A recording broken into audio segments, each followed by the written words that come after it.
Hey guys, tonight we step into the blinding sun of ancient Egypt. The air is dry, the flies are relentless, and your morning breath smells like yesterday's lentil beer.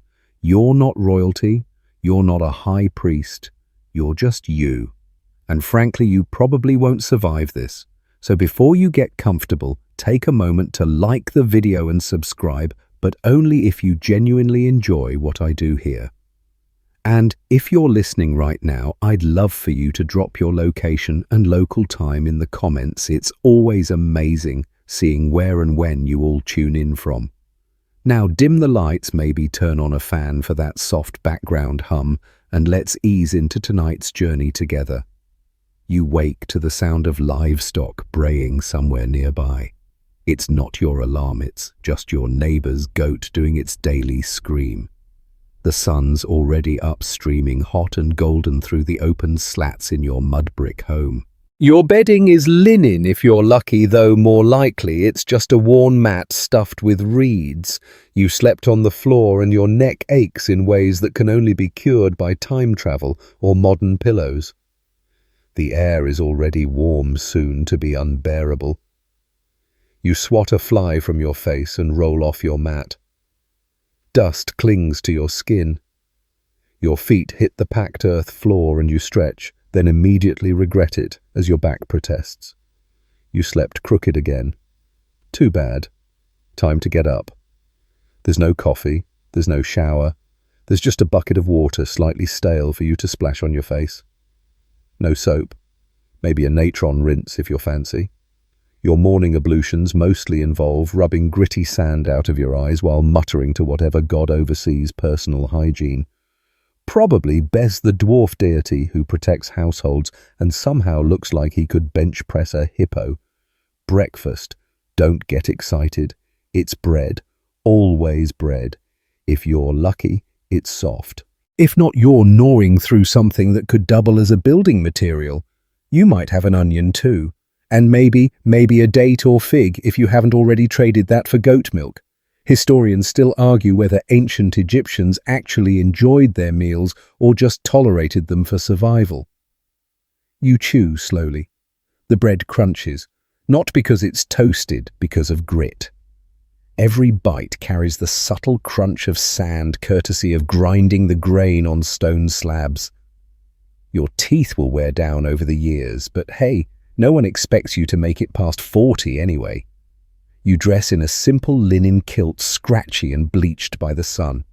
It's not flattering, it's not fashionable. But it's light enough to keep you from dying of heat stroke before noon. You tie a strip of cloth around your head to keep the sweat out of your eyes. Spoiler, it doesn't work. You're home. It's made of mud brick baked under that merciless sun. One room, maybe two, packed with family. No privacy. You know exactly what your uncle smells like after a night of fermented grain beer, and the scent is still clinging to your only bowl. Outside, the village is already buzzing. Chickens dart between legs. A child runs by with a stick laughing. Someone's yelling about a missing goat. Typical Monday. You head to the river briefly, maybe to fetch water or just to see the Nile shimmer. It's beautiful in the morning, no lie, blue, grey and calm. Papyrus sways gently on the banks, and you hear distant flutes carried on the breeze. You take a moment. It's your one moment. Then someone calls your name. Work awaits. See, you're no noble. You're a farmer, or a labourer, or a brickmaker if the gods are especially annoyed with you this week. There are taxes to pay, not in coins, but in labour and grain. Everything revolves around the Nile's cycle, flood, plant, harvest, repeat. Your life is synced to that river like an ancient muddy clock. You trudge past other homes, waving to a neighbour who's already elbows deep in dough. Her hands are white with flour, her arms dusted with ash from the cooking fire. A dog lolls in the shade nearby, tail twitching lazily. By the time you reach the worksite, your tunic clings to you with sweat. The overseer is waiting, a short whip in hand, not always for show. You nod respectfully, keep your eyes low, and join the line. It's going to be a long day, and this is only the beginning. In ancient Egypt, The calendar starts with the flood season, Akhet. The Nile rises, the banks swell, and while fields vanish underwater, you don't rest. You're diverted to royal projects instead. That means dragging stones, hauling mud, shaping bricks, basically turning into a human wheelbarrow with the occasional sunburned prayer for mercy. And yes, you're technically paid usually in bread and beer, but mostly you're just trying to avoid heat stroke or blisters. Or that one guy who keeps sneezing and insists he's fine but definitely isn't. Remember, there's no paid sick leave, just the occasional ritual if things get bad enough. As the sun climbs, so does the dust. It sticks to your skin, mixes with sweat, and makes you feel like a cinnamon-coated disaster. You dream of shade, you dream of cool water, you dream of not being here. But here you are. A donkey brays nearby. A cart gets stuck in the sand. Someone curses in a dialect older than most ruins. The work continues. And so does the sun. By mid-morning, the heat has settled over the land like a thick, invisible blanket wrapping your limbs in fatigue. Your feet already sore crunch over packed dirt and bits of stone as you follow the other workers to your designated task site. Today, you're helping repair a crumbled granary wall just outside the villager wall that's been collapsing since the last flood, and probably will again next year because some divine architect decided that sand and mud were the ideal building materials for eternal civilizations. Your tools: a wooden mallet, a reed basket, and hope. There's no metal shovel, no ergonomic handle, no sunscreen. Just you, your aching arms, and a task that seems to mock you with every slap of mud you lay down. If you're lucky, there's someone nearby singing a rhythmic chant that helps pass the time and set the pace. If you're unlucky, it's that one guy who insists on singing off-key love ballads to the goddess Hathor while he pretends to know how to mix mortar. You try not to say anything. You need your voice for cursing silently at the sun. This right here is your job. Not a career, not a dream, a duty. And you'll do it every day. You're able-bodied because someone has to keep the grain safe, the temple standing, the tombs sealed. Laborers like you are the backbone of Egypt, which sounds noble until you realize backs don't get treated very well here. Historians still argue whether most large-scale Egyptian construction relied on willing seasonal workers or something closer to coerced labor. Either way, it feels less like nation-building and more like glorified mud-packing. By noon, your arms feel like stone and your hands are blistered from carrying basket after basket of sand and clay. You've tied a strip of linen around one wrist to stop the chafing, but it just soaks through with sweat and makes things worse. You envy the men assigned to water-fetching duty. They at least get to wade into the shallows of the Nile, cool water licking their ankles while you stick your hand in a pit of mud that smells suspiciously like goat. Lunch arrives. Sort of. Someone passes around a coarse barley cake broken in chunks. You get your piece. No plates, no napkins, just greasy fingers and a dusty palm to hold it. You chew slowly, watching the crumbs fall onto the ground where a chicken quickly pecks them up. Your portion is small, just enough to keep your legs moving, not enough to stop the hunger gurgling in your belly. The beer, at least, is coldish. It's not what modern folk would call beer, more of a slushy mash of grain herbs and cloudy liquid that tastes somewhere between sourdough starter and disappointment. Still, it has calories. And a faint buzz. And you can pretend it dulls the pain in your back, even if all it really does is make you burp for the next hour. Back to work. The sun doesn't relent, and neither do your overseers. They shout not cruelly but constantly. Instructions, reminders, corrections. One slaps a worker with a thin stick, not hard, just enough to emphasize that stopping isn't an option. Another tells you to hurry with that basket unless you want to sleep beside the granary wall tonight. He might be joking. He probably isn't. You glance at the horizon. The air wavers, heat rising in visible waves from the ground. Far off, a caravan kicks up dust as it crawls along the road like a centipede made of camels. They're likely traders or maybe officials from a nearby know-what-you'd-call a district. They won't stop here. Your village is too small, too poor, too unimportant. Still, you wonder what it's like to ride in a litter shaded by fabric, fanned by servants, instead of feeling your tunic stick to every inch of your back. The village priest passes by around this time. He nods at the overseer, who bows slightly. The priest wears crisp linen robes, actually white, not just sun-bleached dirty. Around his neck is a pendant of Thoth, god of wisdom, who apparently has nothing better to do today than stroll around judging your brickwork. You suppress a sigh and keep moving. Your arms have gone from aching to numb, which is either a blessing or a bad sign. You're too tired to decide. By the time shadows start to lengthen, your body has become a tool. Your thoughts quieter your muscles in autopilot. One step, scoop, pour, slap the brick, wipe your forehead, repeat. And then a blessed call. Work stops. The overseer announces the day is done. You don't cheer, you don't celebrate. You just put the mallet down and sit, right there on the ground. You breathe. A fringe detail: some workers take this moment to thank the gods. A murmured phrase to Ptah, the patron of craftsmen, or a quick kiss of a tiny amulet hidden in a waistband. It's not superstition, it's insurance. You know tomorrow is coming and you'll need all the help you can get. Slowly the group disperses. Some people limp, some carry tools back to storage. A boy walks beside you barefoot, balancing a jar of water on his head like it's nothing. Show off. At home, you collapse onto the mat. Your partner, if you have one, hands you a cool rag and a shallow bowl of river water. You bathe your face, splash your neck, sigh into the fabric. Your body hurts in places you didn't know had muscles. The kids chatter. One of them proudly shows you a beetle they caught. You nod, half listening, trying not to think about tomorrow. Just as you start to drift, you remember there's a temple festival coming up, which means more work, but also more beer. You take the win. You wake up the next day with joints that feel like they've been replaced by river rocks. Your hands ache, your knees crack, your back makes a noise that shouldn't exist in nature. But there's no such thing as a sick day in ancient Egypt unless you're sick enough to attract flies and priests. You're expected to show up. But today is different. Your toe is swollen, purple. You think you dropped a brick on it yesterday. It's throbbing. So you do what anyone in your time and place would do. You limp to the village healer.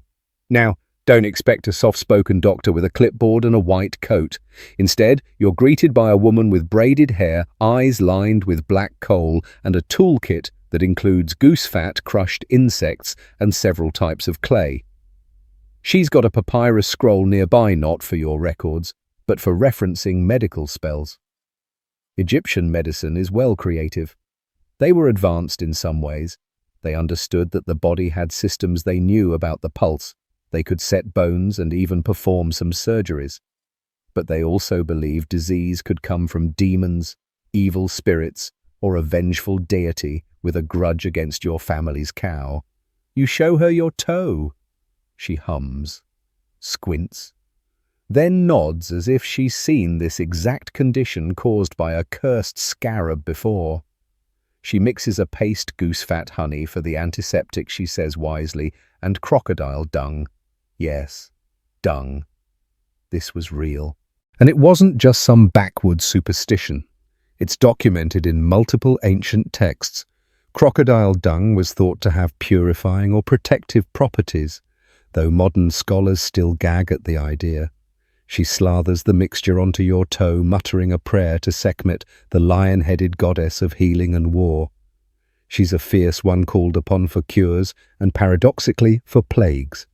Because sometimes healing just means the god stops punishing you. As your toe soaks up this dubious miracle, she waves burning incense over your head and sprinkles natron salts in a circle around you. This isn't just medical, it's spiritual. Egyptian medicine always walked hand in hand with magic. If the physical treatment didn't work, maybe the gods would pick up the slack. There's debate among historians about how effective these remedies actually were. Some argue that many herbal treatments did have genuine therapeutic value. Others say it was mostly ritual and placebo. But either way, it's all you've got.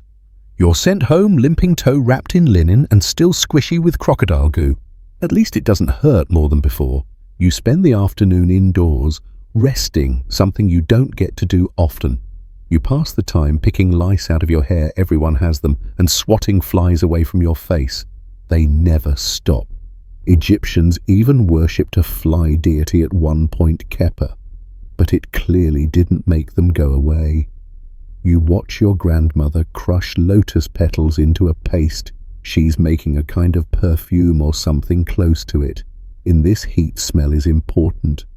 Personal scent was a form of hygiene, of beauty, and of social status.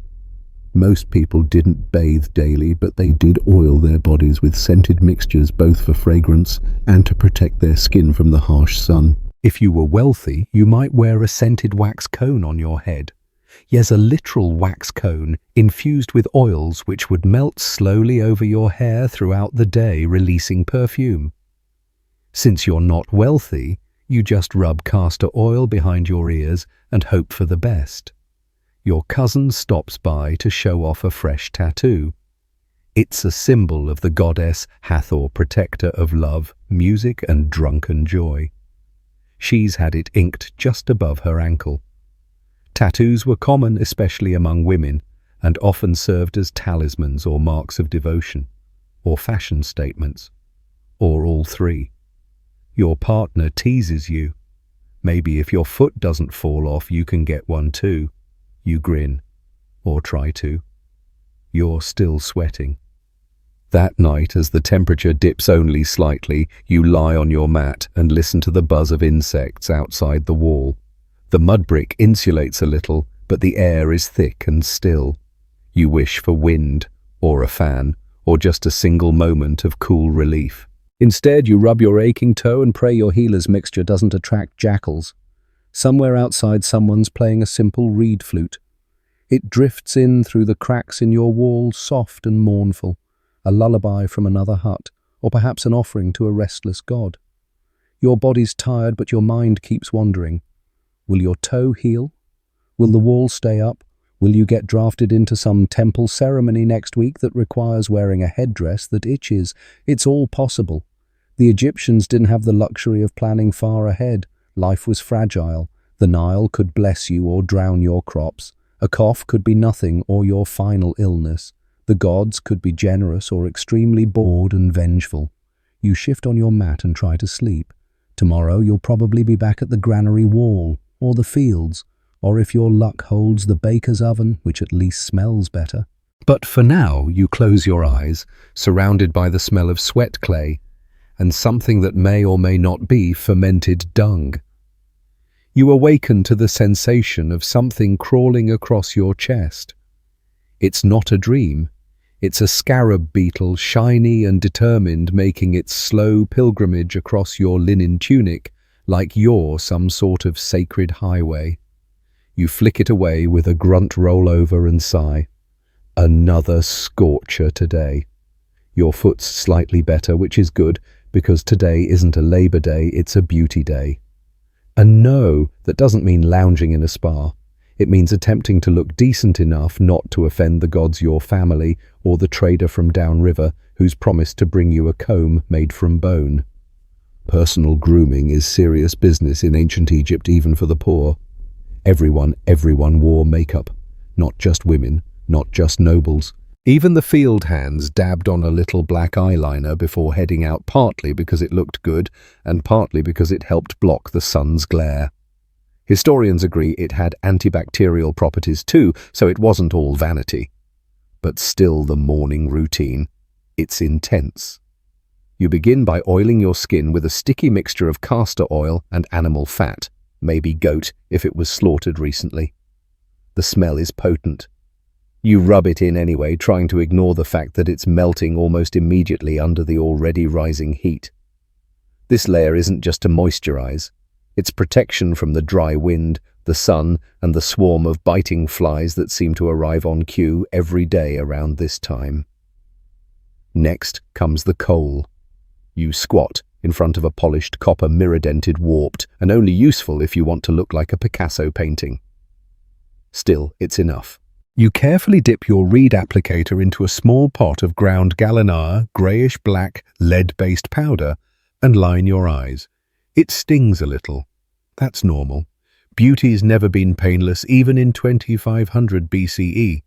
Your sister joins you holding her own compactor lump of green malachite. She prefers the green eyeshadow, says it makes her look like a goddess. You don't argue. You're too busy blinking through the sting. There's debate over whether these cosmetics were applied purely for beauty or as part of a spiritual practice. Most scholars now believe it was both. Makeup wasn't just fashion, it was divine protection, a way to ward off the evil eye disease and, let's be honest, the drudgery of life. Once your eyes are done, you add a touch of red ochre to your lips and cheeks, courtesy of a clay pot that's been in the family for 3 generations. Then you sprinkle a bit of crushed lotus blossom into your hair, which you've braided into thick cords earlier in the week. If you're rich, your hair is a wig styled to perfection. But you're using a mixture of beeswax and guess what animal fat to hold it in place. Today, you're also preparing for a visit to the village market, so your outfit gets an upgrade. You swap your work kilt for a cleaner, one still linen, still wrinkled, but at least it doesn't smell like bricks and regret. You throw on a beaded necklace made of faience, those bright glazed stones that fake the look of turquoise. It's chipped and mismatched. Still, you feel fancy. Your mother hands you a small bundle woven reeds tied with twine. Inside is a cone of solid perfume wax meant to rest on your head and melt slowly throughout the day. It's a special occasion thing. You press it into place, already feeling it soften under the sun's gaze. By mid-morning, you're walking through the dusty village path, head-held high cone of fragrant goo melting into your scalp, like some ancient conditioner meets deodorant. It's hot, you're sweaty. But you look fabulous. The village market is chaos in the best way. Stalls made of wood and woven mats line the dirt square, shaded only by scraps of linen hung haphazardly overhead. Chickens dart between baskets. A cat lounges lazily beside a cart of dried fish, uninterested in anything but its own magnificence. Flies buzz. Someone shouts about fresh figs. Another man hawks pottery with one hand while scolding his child with the other. You stop to examine a comb carved from bone, just like the trader promised. It's crude but functional. A small fish is etched into the handle, symbol of life. Or maybe luck. Or maybe just because fish are easier to carve than crocodiles. You trade 2 loaves of bread and a small measure of beer for it. The trader seems satisfied. You secretly think you overpaid, but haystyle comes at a cost. There's also a booth selling scented oil in tiny alabaster jars. You can't afford it, but you sniff longingly. The vendor offers you a sample smells like lilies and lemon balm. You feel royal for a moment until a donkey sneezes on your leg and reminds you where you are on the food chain. As you leave, a group of musicians begins to play. Lutes, flutes, and hand clapping. A small crowd gathers. Someone starts dancing, an elderly woman with bright eyes and surprising grace. You clap along, smiling despite the heat, the sweat and the faint trickle of wax running down your neck. You pass a priestess on your way out, high cheekbones, shaved head, pristine white robes. She glances at your eyeliner. Approves. You feel seen. At home, you rinse off in a shallow basin using the last of the morning's clean water. The perfume cone is nearly gone, your tunic has a fig stain and you're exhausted, but your skin glows, your hair's still holding shape, and for once you don't smell like goat. You lie back on your mat and drift off to sleep, dreams scented with lotus and dust. Your day begins early, not with a rooster's crow, but the scratching of a reed stylus on papyrus just outside your window. The scribe is at work again. He's seated comfortably under a shaded awning surrounded by scrolls, ink pots, and a plate of honey-dipped dates. You, meanwhile, are squatting next to a jar of grain, trying to pick out the weevils before breakfast. The social hierarchy in ancient Egypt isn't subtle. At the top, the pharaoh, the god's middle manager. Just below him the priests, nobles, and more annoyingly, the scribes. These men can read and write, and that makes them infinitely more valuable than 100 of you. You could build a wall with your bare hands, but if you can't recite how many cubits wide it is and copy that onto a papyrus scroll in hieratic script, you're just labor. The scribe isn't cruel, just smug. He knows the power of ink. His stylus may look delicate, but it's a weapon. A well-placed word on a tax record could mean a family loses their grain rations. A small clerical tweak could increase your labor quota, and you'd never know, because you can't read. Most Egyptians couldn't. Literacy was rare and closely guarded. Historians still debate what percentage of the population could read hieroglyphs. Some say less than 1%. Scribes trained from a young age, often from scribe families. It was as much a caste as a career. You remember the one time you got to hold a scroll. It was during a temple festival. You were allowed to help move some supplies. One of the scrolls fell. You picked it up gingerly like it might hiss at you, and the priest snatched it back so fast you'd have thought it was sacred bread. So yes, you envy the scribes. They sit, they write, they drink beer from glazed cups. They smell like imported oil, not sweat and onions. You, on the other hand, smell like whatever the wind blew through your hut last night. Still, the scribes have their problems. Their eyes go bad early. They suffer from back pain too, from hunching over their scrolls all day. Some wear protective amulets against eye disease, which seems ironic given how intellectual they are. A few even suffer ink poisoning. But don't get your hopes up. They're still better off than you. Today, the scribe is recording livestock totals. He pauses when you walk by, quirks a brow, and says something about how your household hasn't registered your new calf. You freeze. You do have a new calf. It was born 3 days ago. You were hoping to keep it quiet a little longer, just until it's strong enough to stand and won't die from a stiff breeze. But the scribe already has his stylus poised. You try to smile. He already wrote it down. You mutter a curse under your breath, not one of the good ones invoking Set or Sobek, just a boring one about papyrus and sand. You walk away. At the grain depot, you stand in line with a dozen others waiting to receive your rations. Every household owes grain to the state. Every month you're given your share based on what's left after taxes. There's a scale. It never seems accurate. One man complains. The overseer shouts. The scribe just writes it down. In Egypt, writing is law. It's divine. The god Thoth himself is said to have invented it. He's often depicted with the head of an ibis holding a writing palette. Legend says that when your soul is judged in the afterlife, it's Thoth who records the results. Even death comes with paperwork. You think about this as you carry your jug of barley back home. You wonder if your name is written anywhere, if anyone somewhere has inked it onto a scroll. Not just your taxes, your name, your deeds, your small kindnesses. Probably not, but maybe. You sit on the threshold of your house, legs aching, and watch the scribe pack up his tools. He rolls his scrolls carefully, ties them with string, places them in a leather pouch. He nods at you almost respectfully. Almost. Then he walks off, robes pristine, not a speck of dust on his sandals. Your son or nephew or cousin, depending on your household, sits beside you, chewing a reed. He just writes things he asks, squinting toward the scribe. You nod. I could do that, he says. You shrug, then learn. But you both know it's not that simple. Training costs time, money, connections, and a lot of sitting still, which this kid has never been good at. Inside your home, a shelf holds the closest thing you have to a library, a few broken amulets, an old calendar scratched into pottery shards, and a fragment of a hymn to Osiris. You can't read it, but your grandfather said it was sacred, so you keep it. Some villagers claim scribes can curse people with just a line of text, that their words become real-etched into stone, remembered forever. And honestly, you kind of believe it. One badly written tally and your family is hauling extra bricks next month. That's not coincidence. That's power. As the sun starts to dip, you step outside again. The breeze is faint, but blessed. You look toward the horizon and see the city walls of the nearest administrative center gleaming white in the distance.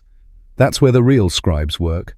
The ones who archive the lives of pharaohs, who write prayers for the dead, who decide what gets remembered. You wonder if they ever write about people like you. Probably not. But maybe, just maybe, there's a bored junior scribe doodling in the margins, sketching a little stick figure carrying bricks and writing, "He never stopped." And maybe that's enough.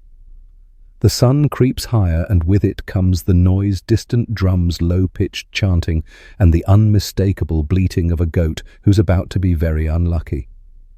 Today's not just another brick-hauling ordeal. Today is market day. A chance to barter gossip, and if you're especially cursed, get nudged into a matchmaking attempt by someone 3 times your age who insists you smell fertile. The market sits at the edge of your village near the banks of a canal branching off the Nile. Vendors arrive early, dragging carts filled with pottery baskets, fish and fabric. They shout to each other, argue about booth spaces and laugh too loudly while setting up. You don't have much to trade, which is typical. A small bag of lentils, 2 worn copper bangles, and a chunk of natron that you swear is still pure. You're not here for big deals, you're here for thread, a bit of salt, and maybe, if the price is right, a jar of honey. A luxury, sure, but it's been a hard week, and your partner's birthday is soon. And what says I love you better than sweet sticky bee vomit? The smells hit you first, fish left too long in the sun mingled with the savoury scent of roasting duck. Not that you can afford duck. You settle for breathing it in and imagining what it might be like to eat a whole thigh without sharing. Next comes the noise. Everyone talks at once. A seller praises his garlic as divine. A woman argues over a chipped bowl. A priest chants a quick blessing over a butcher's stall, probably in exchange for a cut of meat. A child runs past you barefoot, grinning and holding a small clay Toya spinning top. You remember those? You made one once years ago out of river stone and broken twine. You duck under a fraying cloth canopy and examine a stack of woven baskets. The vendor's already watching you.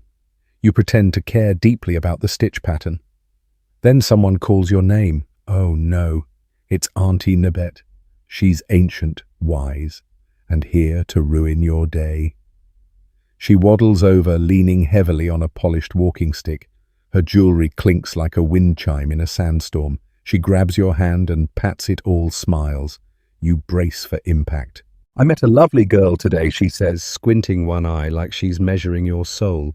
She owns a goat, just the one, but she walks it herself, very responsible. You nod slowly. Sounds grounded. She's strong too. Nabet continues, oblivious to your discomfort. Carried a whole pot of beer on her head while yelling at her brothers. I thought of you immediately. Of course you did, Auntie. Marriage in ancient Egypt isn't quite like modern times. There's no big ceremony, no white linen gown, no dramatic walk down an aisle lined with lotus flowers. Usually it's more like you move in, declare your union, and that's that. Sometimes there's a contract, especially among the wealthier classes. But for common folk like you, it's often just a handshake and shared bread. Love poems do exist, though, and they're weirdly wonderful. One ancient verse compares the beloved's beauty to fish in a pond, and another notes that her limbs are like the lotus, which sounds sweet until you remember that lotus flowers grow in swampy water. Romance was alive, just a bit damp. You dodge the matchmaking for now by saying you're waiting for an omen which buys you a few days at most. Auntie Nabet huffs but lets you go. You turn your attention to a spice seller's table. His goods are wrapped in linen squares and smell like heaven. Cinnamon, cumin, fenugreek. You ask about the cinnamon. He names a price. You wince. You offer a bangle. He laughs. You throw in your dignity. He accepts. Deal made. Nearby, a group of men gathers around a storyteller, a short animated man with wild eyes and a voice like honey on stone. He's recounting a tale about Set and Horus, full of drama and divine petty squabbles.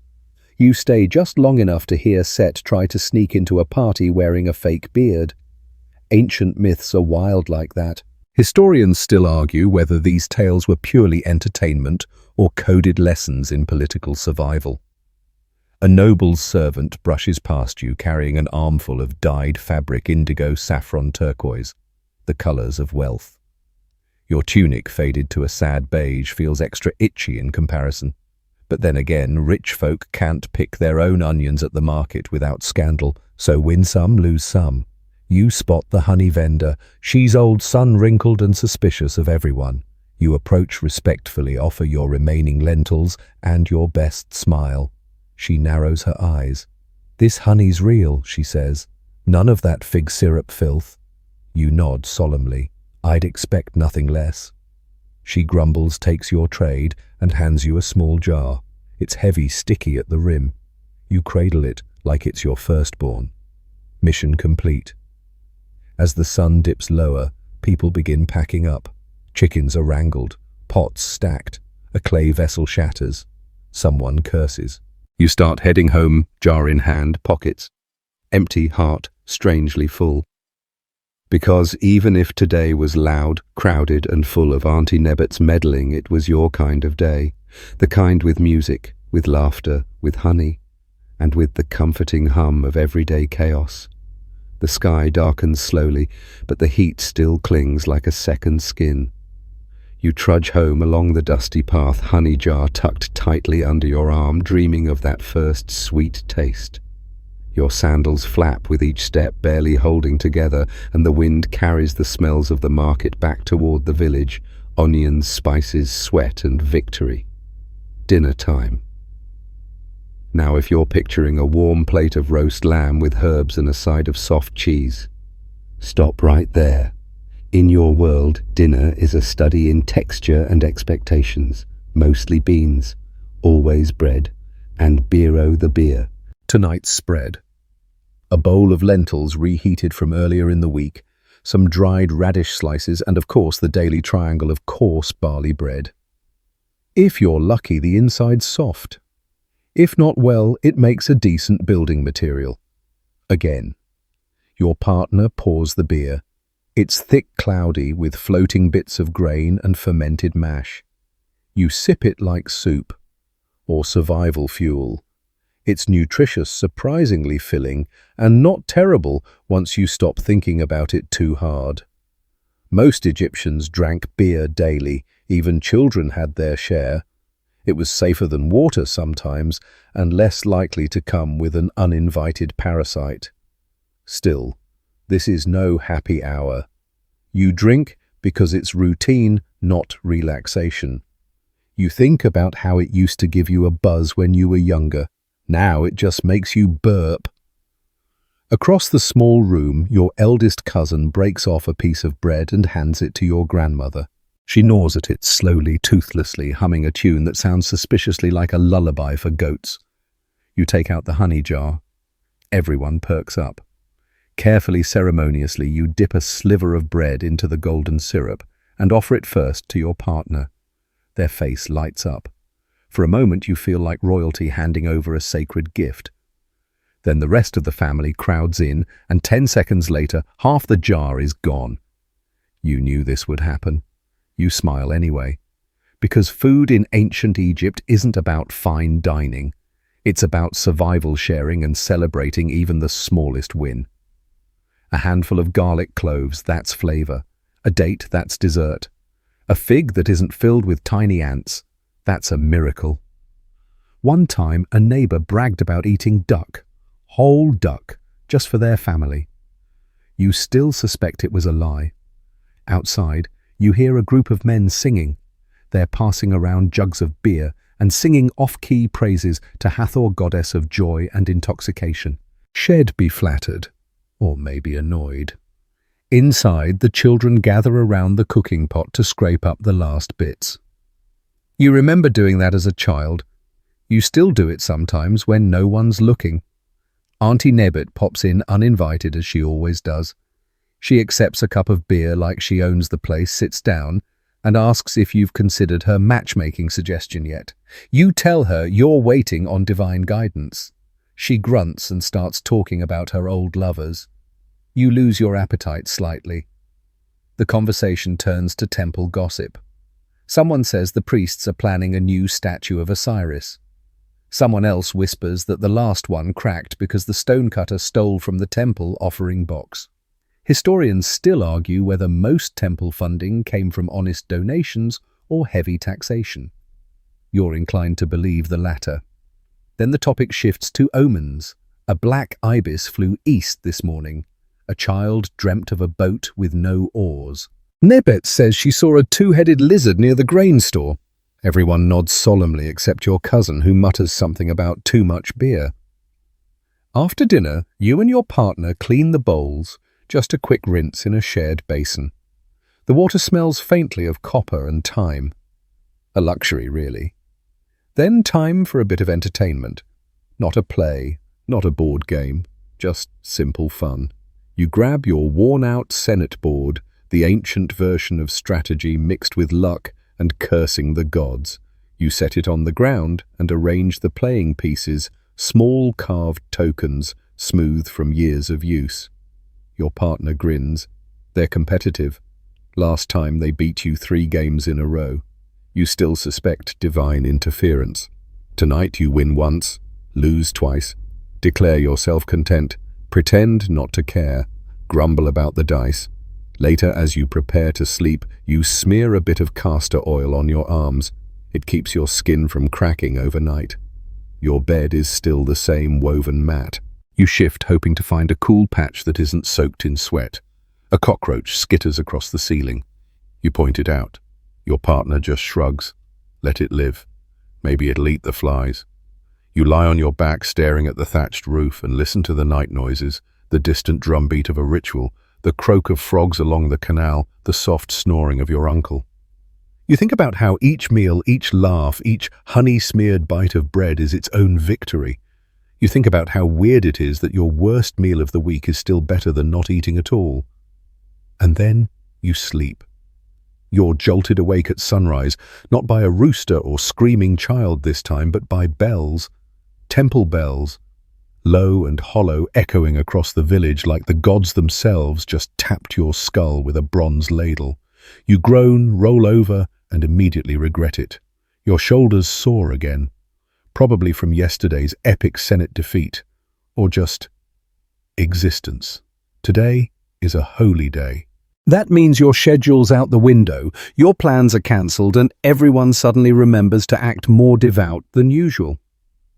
You throw on your cleanest tunic, which is really just your least stained one, splash your face with water, and prepare yourself for a day dedicated entirely to appeasing beings who never actually send you a thank you note. Religion in ancient Egypt isn't just something you do on the weekend. It's everything. The air you breathe, the bread you eat, the crop yield, the Nile's behavior, your uncle's rash. All of it gets traced back to divine mood swings, and you humble mortals spend your life trying not to annoy the gods more than necessary. Your village temple isn't massive, nothing like the great temples in Karnak or Luxor, but it's beautiful in its own way. Limestone walls, painted pillars, incense so thick it makes you sneeze. Inside, the priests bustle like bees, arranging offerings, lighting oil lamps, chanting prayers older than most of the mud brick houses outside. You find your spot among the others, kneeling in the sand, trying to ignore the stone that's been digging into your knee since minute 3. The head priest emerges, arms raised, gold collar, glittering in the morning sun. He begins a chant in that slow, rhythmic tone meant to lull both gods and villagers into submission. You hum along, even though you've forgotten half the words. Offerings are placed on the altar-bread onions, beer, and a carved figurine of a falcon. Someone even brought lotus petals. You feel slightly ashamed of your measly dried figs, but hey, it's the thought that counts, probably. The ceremony drags. You try to focus, but your stomach growls and your neighbor's goat won't stop bleating from outside. You make a mental list of things to do later: fix the roof, sharpen the sickle, avoid Auntie Nabet. Again. Then the music starts. A group of priestesses enters dressed in sheer linen with rattles in hand. They move in slow circles, their voices rising in song to Hathor, the goddess of love, joy, and drunken festivals. For a moment, the air shimmers with beauty. Even the flies pause. You feel something stir wonder, reverence, possibly dehydration. You glance at the mural behind the altar. It's of Ra, the sun god, traveling across the sky in his golden bark. Every night he battles chaos in the underworld. Every morning he returns victorious. You've seen it 100 times, but today it makes you think about how hard it is to do the same thing day after day in a world where survival is the struggle. Historians still argue whether everyday Egyptians truly believed the mythologies or simply followed the rituals out of tradition. For you, it's somewhere in between. Do you believe Ra sails through the sky on a boat? You don't not believe it. And when the floodwaters arrive right on schedule, it's easy to think something divine is steering this mess. After the ceremony, you help clean up. You stack leftover bread into baskets to be distributed to the poor, which includes half the temple staff. You nod at a passing priest who has soot on his nose and pretends not to notice. The gods may be perfect, but their clergy are delightfully human. Outside the village is buzzing. Holy days are a break from labor, but not from activity. People crowd the temple steps, chatting, trading, arguing about which god is best. Osiris is currently trending. Children chase each other with palm fronds. A street performer juggles clay balls and nearly brains a goat. You decide to visit the household shrine before heading home. It's a small alcove in your wall, decorated with painted cymbal sanks, scarabs, and the Eye of Horus. There's a crude statue of Bastet, cat-headed goddess of protection, wearing a necklace made of string and old beads. You straighten her light a bit of resin and whisper thanks. Not just for surviving the week, for the honey, for your healing toe, for not getting paired off by Auntie Nebbet, for another night on your mat without a roof collapse or fire ants. Your partner joins you, kneeling beside you quietly. Together you place a tiny loaf of bread on the altar. The cat statue stares silently. You both nod. That's enough. That evening, as twilight bleeds orange across the sky, a neighbor stops by with news there's going to be a procession tomorrow. A river ritual to bless the canal. Boats, drums, painted faces. You sigh because it means more walking, more heat, but also maybe more leftover festival beer. Before bed, you sit outside, legs stretched, watching bats flicker across the darkening sky. Your cousin plucks a tune on a lute. A pot of lentils bubbles nearby. Someone lights a torch. Somewhere a child is yelling about a two-headed frog. You wonder if the gods listen on quiet nights like this. If they laugh at your complaints, nod at your small victories, or whisper things into your dreams. You don't know. But you do know that in a world ruled by sand and sun, it's nice to have something, anything to pray to, when the bread's burnt, the beer's sour, and your sandals break halfway to market. You lean back, eyelids heavy, Bastet watching silently from her shrine. Morning arrives, and it's different. The village is already humming with anticipation. You step outside into the soft light of dawn and notice people carrying baskets, clay jugs, and garlands made from fresh reeds and lotus flowers. Children run barefoot through the dust faces painted with swirling symbols. Today is the river procession, and while the official reason is to honor the gods everyone knows, it's also an excuse to miss work and wear your good sandals. You stretch, yawn, and try not to think about how many bugs you probably swallowed during the night. The Nile awaits. Processions in ancient Egypt are both sacred and theatrical. Priests carry statues of gods through the streets or along boats, hoping to please the divine and ideally score a few months of agricultural stability. And while yes, it's technically religious, it also feels like a big party disguised as a divine parade. You make your way toward the canal with your family. The path is crowded, bakers selling honeyed bread, vendors shouting about beer jugs, one guy trying to offload a half-broken stool as a blessed seat of Thoth. You're not buying it, literally or figuratively. Down by the water, people gather in dense clusters. Decorated skiffs float gently near the shore. The priests are already aboard the main barque, a long, narrow vessel decked out with streamers, painted eyes, and a central shrine housing a statue of Osiris, the god of death, rebirth, and overly dramatic eyeliner. You find a spot under a shady palm, grateful for the slight breeze off the water. The procession begins slowly, the bark pushed off, priests chanting, musicians playing sharp, insistent rhythms on sistrums and flutes. The music isn't soothing, it's intense, designed to get your attention and possibly ward off crocodiles. Everyone cheers. Children throw flower petals into the water. An old woman tosses a bundle of grain, an offering, or maybe just her way of feeding the ducks. As the boat glides forward, people clap and chant. You join in mostly for form's sake, though part of you feels it. There's something comforting about these rituals, even if you don't fully understand them.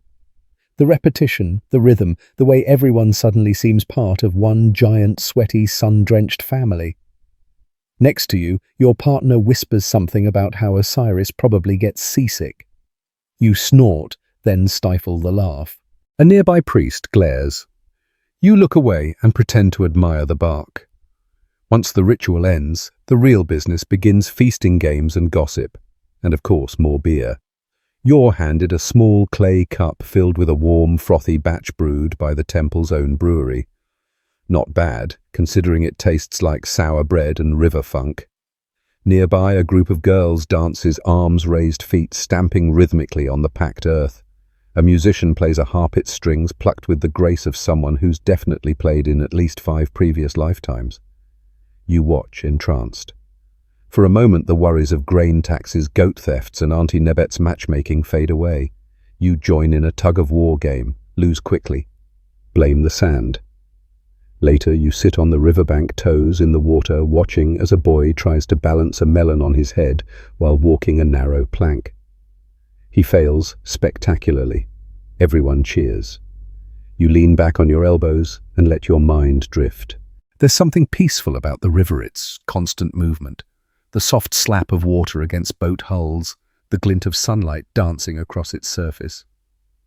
The Nile is more than just a river. It's life itself. Everything depends on it: food, travel, trade, stories, prayers.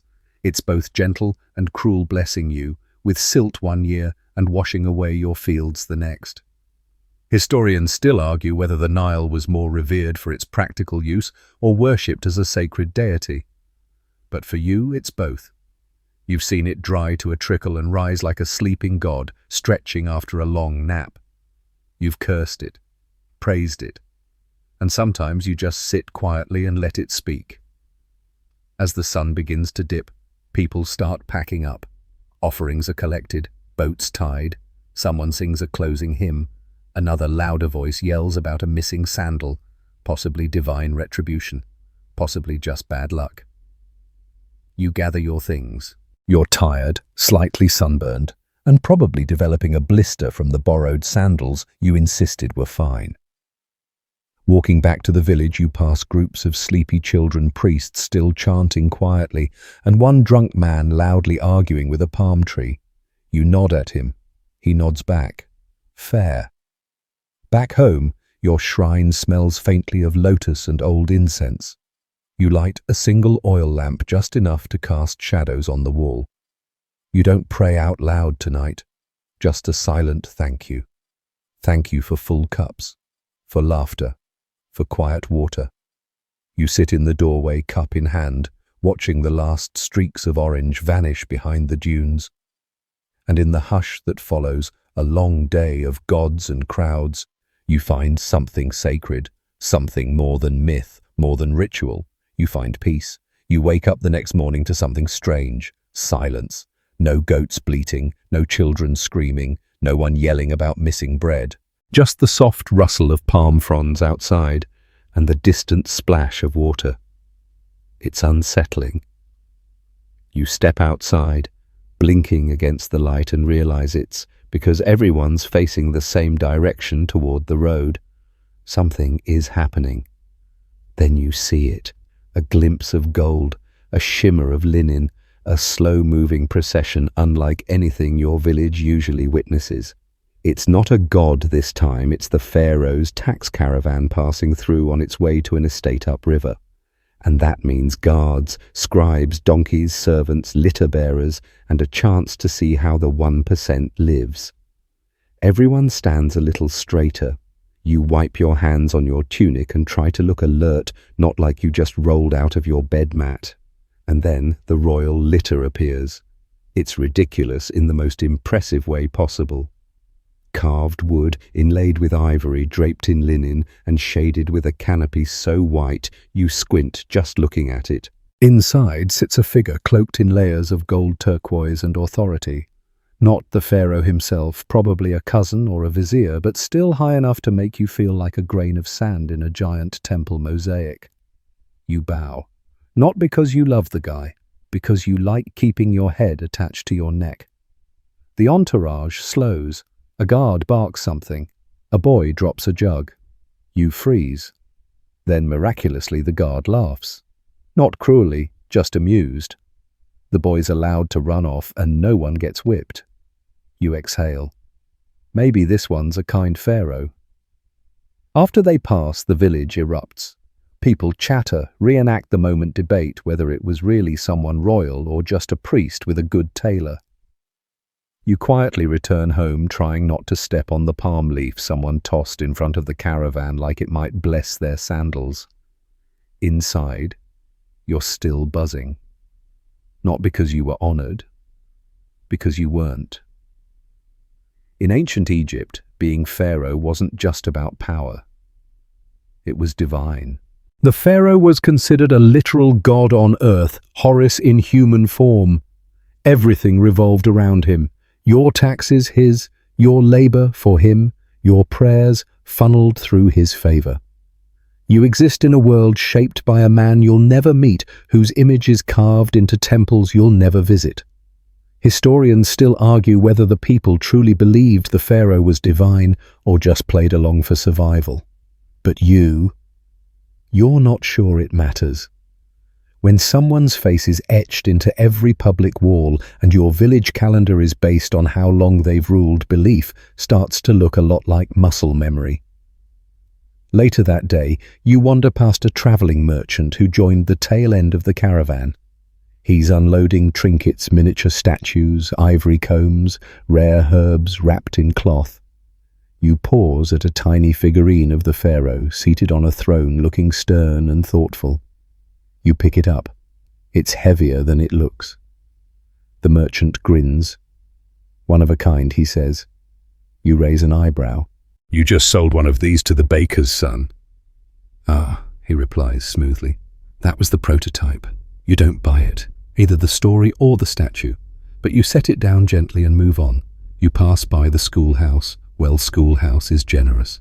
It's really just a shaded corner near the granary where the local scribe's nephew teaches rich kids how to write their names.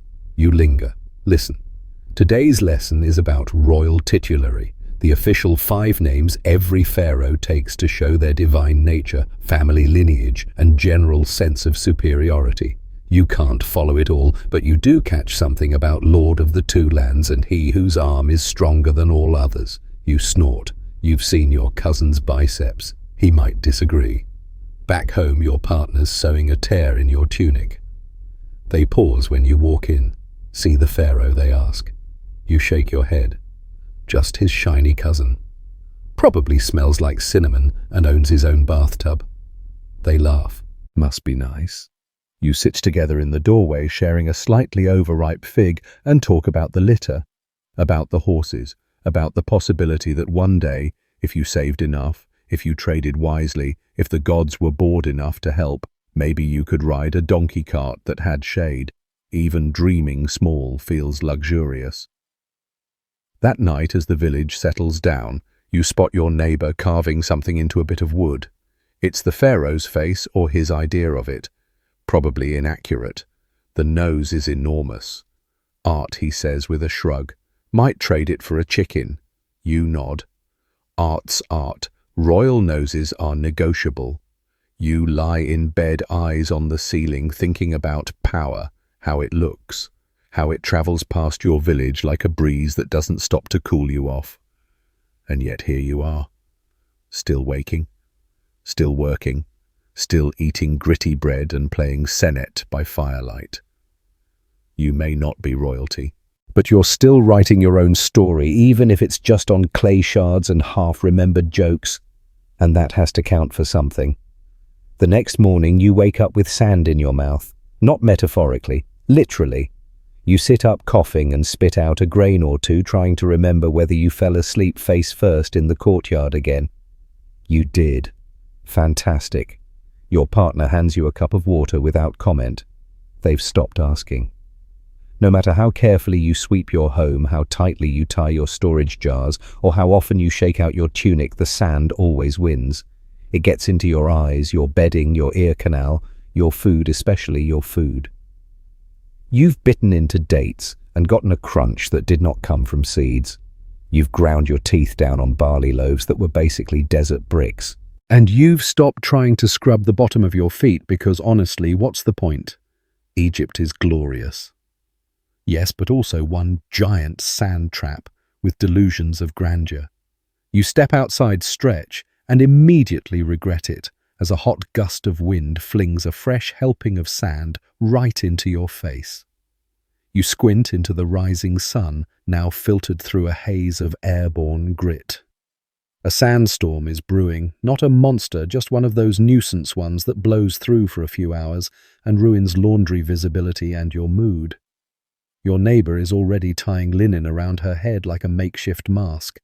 You follow suit, wrapping a strip of cloth over your mouth and nose. Everyone in the village looks like they're about to rob a sandbank.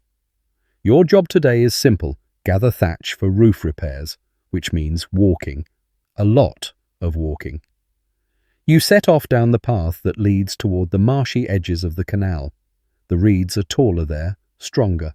But of course that also means more bugs, more mud, and more opportunity for a rogue goose to hiss at you like it owns the property. Halfway there you stop to rub sand from your eyes. It's already in your boots, forming a thin crust with your sweat. Delicious. You start to itch under your tunic, under your hair, possibly in your soul. Sand gets in everything. You pass a farmer swatting at his oxen, trying to keep them on track as they drag a plough through stubborn earth. He looks up, grunts a greeting, then sneezes violently into his sleeve. Sand, you ask. No, he replies. The gods. You both nod because either answer is technically correct. At the canal you gather reeds in silence, swatting away flies and trying not to disturb the toads mating loudly in the shallows. Your hands grow sticky with sap, which of course traps more sand, and by midday you're convinced your fingers are now made of low-grade sandpaper. You take a break, flop down in the shade of a large rock, and chew a bit of dried fig. Crunch. Yep, sand. There's a fringe belief in your village that sand is sacred. The bones of the gods ground down over millennia, scattered across the earth to remind mortals of their place. You're not sure if it's true, but if it is, the gods have been very generous with their remains. Historians still argue whether the Egyptians had ways to truly escape the sand, especially those living outside the delta. Evidence suggests people swept constantly lined floors with mats and even tried oiling their door frames to catch dust. You've tried all three. None worked. At this point, the sand probably knows your name and social rank. Back in the village, your cousin is beating a rug. Clouds of dust rise like smoke signals. He coughs dramatically, then grins at you through the haze. Getting rid of the sand, he says proudly. You raise an eyebrow. Where do you think it goes? He looks puzzled. You leave him to ponder the mystery of eternal sand migration. At home, you lay the thatch down across the roof, threading reeds into place, careful not to shake too much sand onto your neighbor's doorway. Not because it's rude, just because he's terrifying and once threw a papyrus scroll at someone for blocking the sun. Later, you bathe in a shallow basin. You scrub your arms. You rinse your hair. You even clean between your toes. You feel human again for exactly 3 minutes. Then the wind shifts. A small dust devil kicks up near the courtyard. It dances past you, flinging a cheerful flurry of sand across your clean shoulders. You sigh. Accept your fate. Pat yourself dry with a cloth that's already full of grit. That night you lie on your mat and stare at the ceiling again. You roll onto your side and find a tiny pile of sand where your neck just was. You laugh, not bitterly, not in defeat, just because. Because if Egypt teaches you anything, it's that some things can't be beaten, only tolerated, laughed at, swept up, and eventually ground into your very bones. You close your eyes and dream of snow. Your dreams last night were weird. You were running through a grain field with sandals made of bread. A cat with the voice of your grandmother warned you not to step on the god Ra.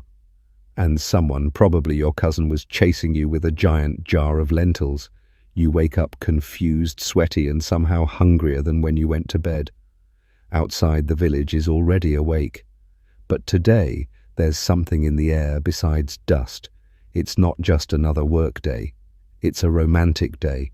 Or at least that's what the local matchmaker claims. You should have seen it coming. The signs were all there, garlands on doorways, incense smoke curling from the temple, and Auntie Nabet walking around with a smug look, like she's Cupid with joint pain. You don't even get time to finish your barley breakfast before she corners you again. Remember the goat girl, she chirps. She's here. She brought cheese. You blink. Is the cheese part of the proposal? Don't be ridiculous, she huffs. It's a gesture. You sigh. There's no escape. It's happening. You're about to learn firsthand how love, sex, and divorce worked in ancient Egypt. First off, romantic relationships weren't always arranged. Many people chose their partners. Love poetry survived on papyrus scraps, tells you everything lines like, "My heart flutters hastily when I see you," or "I am in your presence like a field of reeds kissed by the breeze." Not bad for a civilization where onions were currency. But relationships were also practical. Could they bake? Could they plough a field? Did they own at least one piece of furniture? If yes, romance bloomed like lotus in the canal. You finally meet Goat Girl. Her name is Tia. She's quiet, observant, and wears a tunic patched so many times it's basically a mosaic. But her eyes are sharp, and she says, "Your bread is not the worst she's tasted." High praise. You sit together on a mat drinking warm beer and discussing goat maintenance. She's blunt. You're awkward. It's going great. There's no formal engagement process. If you like each other, and both families nod along, you just start living together. Maybe with a handshake, maybe with an offering to Hathor. No elaborate vows, just shared chores and the daily hope that your spouse won't eat all the dried figs. A neighbor stops by and tells you that in the city, couples sometimes draft marriage contracts. Written documents. With clauses like, if he takes another wife, she gets the house. Or if he's unfaithful, he owes her silver. Honestly, it's progressive. Ancient Egyptian women had more rights than many others in the ancient world. They could initiate divorce, own property, keep custody of the kids. Historians still argue whether these rights applied equally across all classes or just to the elite.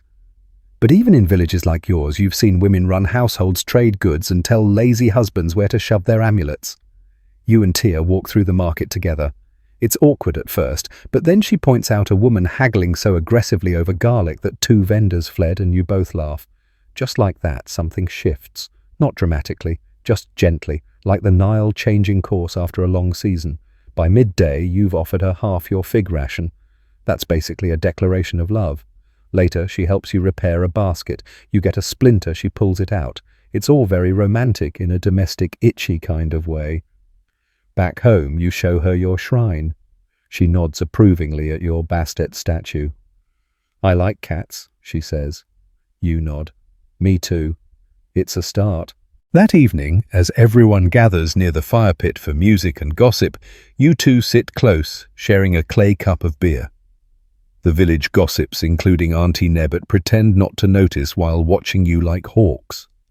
Someone starts reciting a love poem. You recognize the cadence, its old, possibly Middle Kingdom. The speaker stumbles, blushes, then starts again. It's about missing someone so much the moon feels dimmer without them. Tia rolls her eyes at the metaphor. You stifle a grin. Then she says softly, "Maybe tomorrow we can fix that grain bin." You blink. Together, she shrugs. "It's falling apart. Like your sandals. That's it. You're sold." You nod. "Let's fix it. I'll bring the twine." You fall asleep later that night with her sleeping just across the room, still technically separate mats. You're not rushing anything, but for the first time in a while, the air feels full of potential, like the harvest might actually come early. Like love might grow here in this dusty, goat-scented corner of the world. Just before you drift off, you think, this is how it starts, not with grand speeches, but with cheese splinters and mutual respect for sturdy baskets. Today your partner bleeds. It's not an injury, it's just life. And in ancient Egypt, life as a woman is complicated. You rise early as always, but Tia is still curled on her mat, her brow furrowed, arms wrapped tightly around her stomach. She winces as she shifts. You recognize that look, the same one your aunt wore every month, the one your grandmother called the Red Moon Curse. You prepare the morning bread quietly. She doesn't ask for help, but you bring her a cup of warm barley drink anyway. She takes it with a small nod and sips slowly, her eyes distant. You wonder what it's like, this balance between being revered as the bringer of life and simultaneously treated like a walking superstition. Ancient Egyptian women had more autonomy than most in the ancient world. They could own land, initiate divorce-run businesses, even be priestesses or pharaohs in rare cases. But everyday life, that was still a battlefield, especially for their bodies. Tia gets up later, wraps herself in an extra layer of linen, and heads outside. You offer to do the day's chores solo. She shakes her head. "I'm not fragile. I'm just cramping." You believe her, but you still trail behind her in case she keels over mid-sweep. The village midwife walks by. She sees Tia, raises an eyebrow and disappears. 20 minutes later, she returns with a small pouch of herbs and a dried lizard tail. You're not sure which is the medicine and which is the backup plan, but Tia drinks the tea without complaint. "She'll be fine," the midwife says, winking at you. "Strong hips, good for future children." You blush. Tia rolls her eyes so hard you fear they might stay that way. Later you work the fields while she rests under a palm tree, weaving reeds into rope. Every so often she stretches her back and mutters curses under her breath. Most of them involve the goddess Isis, which you hope the sky gods aren't hearing too clearly. The menstrual cycle in ancient Egypt wasn't taboo in the way it became later in many cultures, but it wasn't exactly celebrated either. Women often used soft papyrus or cloth as makeshift pads, sometimes sponges. There were references to isolation during heavy bleeding, possibly ritual, possibly practical. Historians still argue whether these customs were about purity protection or just an excuse for women to get some alone time. You suspect it's all three. Tia tells you a story that night, one she heard as a child. Long ago, she begins, the goddess nut bled across the sky to protect her children. That's why the moon changes. She was powerful, but tired. You nod. Is that in a scroll somewhere? No, she says. But my mother said it.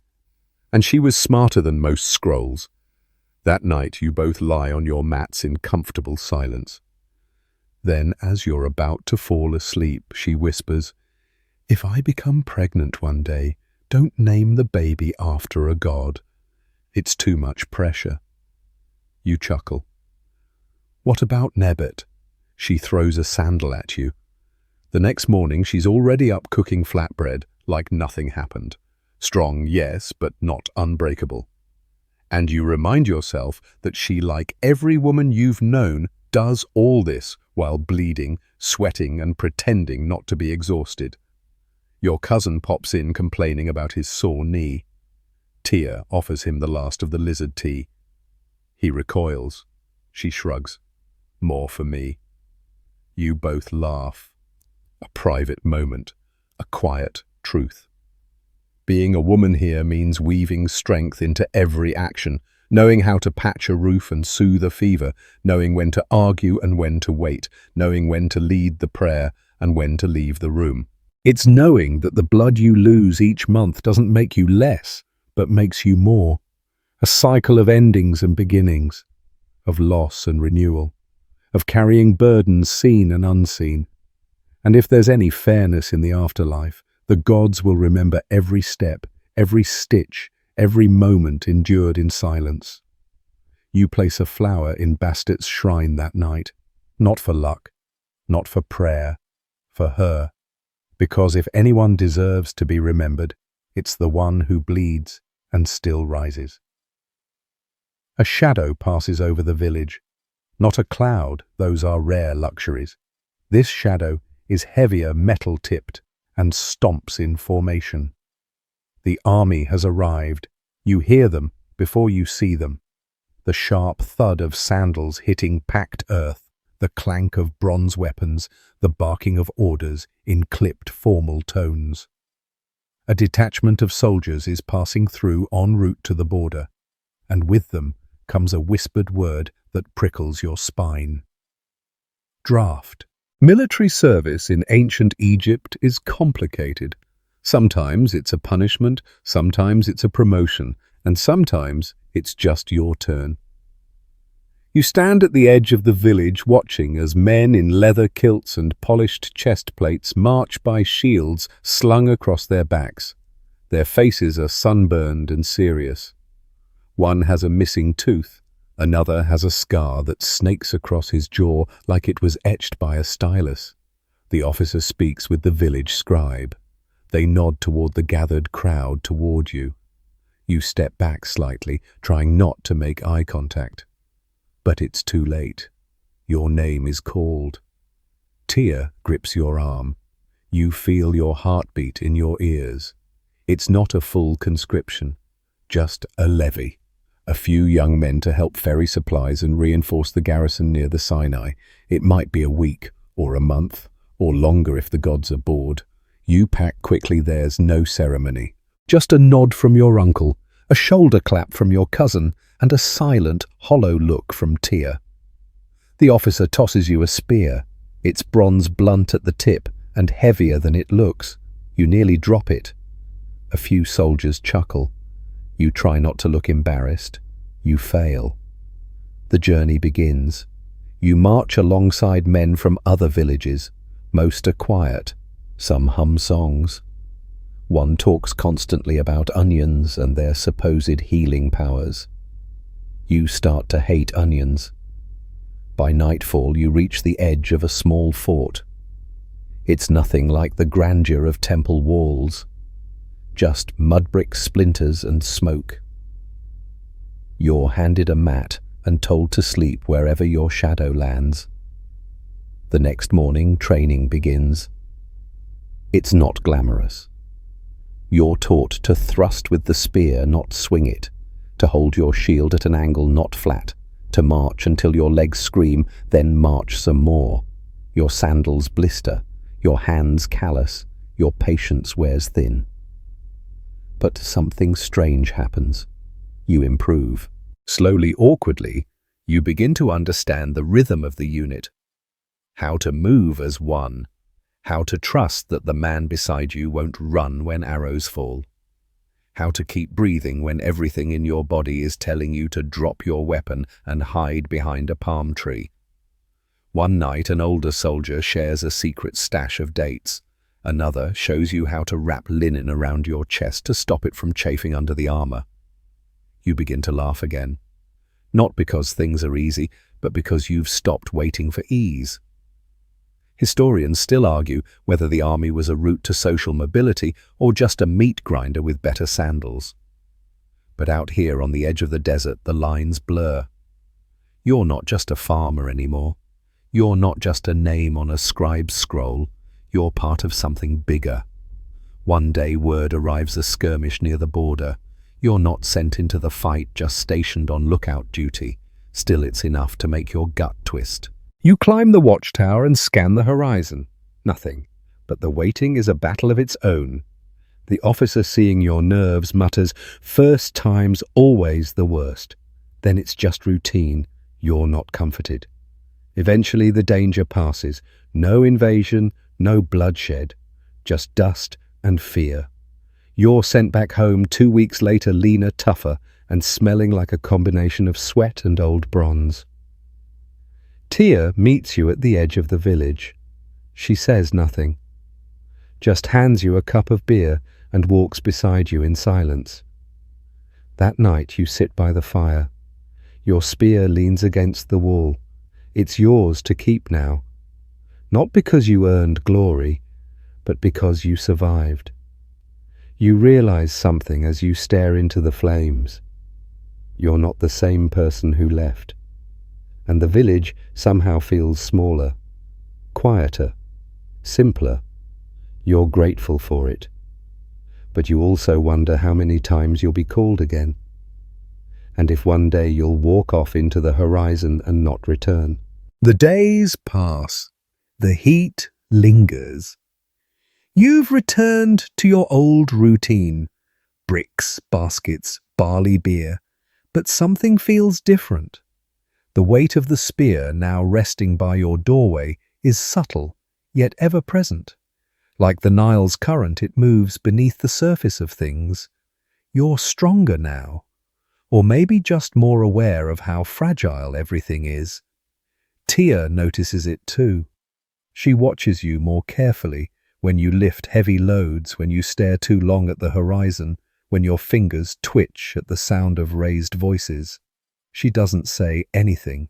She just presses a cool palm to your chest at night and says, "You're here."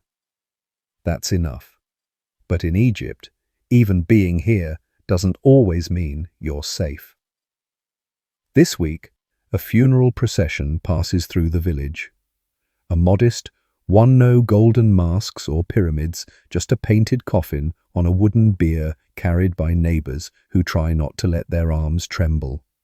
The dead man was a carpenter. You didn't know him well. But his widow now sits on her doorstep in silence, a strip of linen tied around her head in mourning. Tia whispers, "He died in his sleep, peacefully." You nod. That's rare. Because in ancient Egypt, death isn't the end. It's just paperwork. The afterlife, known as the field of reeds, is promised only to those who pass a very specific and very stressful process. You've heard the stories since you were young. When you die, your heart is weighed against a feather, the feather of Maat, goddess of truth and cosmic balance. If your heart is lighter than the feather, you go on to eternal paradise, where the beer flows and the barley is always ripe. If it's heavier, well, you're tossed to Amita monster with the head of a crocodile, the body of a lion, and the back end of a hippo. She eats your soul. Permanently. So yes, death is high stakes. Your family begins discussing plans for your own burial. Not because you're sick, just because everyone eventually dies and funerals are expensive. You already have a small funerary figurine, a shabty carved from local clay. Its job is to serve in your place if the gods ask for labor in the afterlife. You pray they don't. Your cousin brags that he's been saving for a better coffin, one with blue inlays and a proper painted lid. You don't tell him that jackals don't care about paint. You spend part of the afternoon with the village scribe reviewing your name glyphs. If your name isn't remembered, your soul fades in the afterlife. Oblivion. It's called the second death. So the scribe helps you inscribe your name into a broken potsherd. It's not elegant, but it's yours. Later, you visit the local priest. He offers to write a spell for you, something short to tuck into your future wrappings. You thank him. You offer a jar of pickled fish in return. He accepts without blinking. Holy men have very strange taste. That evening, you lie beside Tia and wonder aloud, "Do you think my heart is light enough?" She's quiet for a moment, then says, "You shared your honey. You cared for your uncle. You tried to fix the roof when no one asked." Pause. "Also, you bathed more than once a week." You both laugh. The next day you help dig a small burial pit for someone else. A girl maybe 7 years old. Illness took her. You don't ask which kind. You just place flowers around the grave and offer a quiet prayer to Hathor, who welcomes souls of children. Everyone watches as the coffin is lowered. Her family sings, soft off-key but earnest. No one speaks of death like it's gone, just moved. Because the Egyptians didn't fear death the way others did. They planned for it, built for it, carved it into every stone. But they also fought like hell to live, because life itself was a gift from the gods, stempery, fragile, dusty, loud, imperfect and sacred. You touch the small amulet around your neck and ankh, the symbol of life. The loop represents eternity, the line represents the path. You don't know if it's real magic, but it feels right. Back home, you light a single lamp. The room glows golden. You sit with Tia sharing a bowl of lentils and bread. She asks if you'll write your own funeral song someday. You say, "Only if you sing it." She says, "Only if you don't come back as a dung beetle." It's a fair deal. And just like that, you both laugh. Because in the end, that's the secret. You live, and you love, and you prepare for death, not because you're afraid, but because you hope maybe someone will remember you long after the dust has settled. Hey guys, tonight we're heading northway north. The air is crisp, the sky is low, and you're waking up in a place where the roofs are thatched, the mead is thick, and the cows are occasionally in your house. Welcome to your new life as a Viking farmer. Spoiler alert, it's cold, loud and smoky, and you probably won't last the week. So before you get comfortable, take a moment to like the video and subscribe, but only if you genuinely enjoy what I do here. And let me know in the comments where in the world are you listening from and what time is it by you. Now dim the lights, maybe turn on a fan for that soft background hum, and let's ease into tonight's journey together. You wake up coughing. The fire's still smouldering in the center of the longhouse, sending a lazy ribbon of smoke curling toward the roof beams.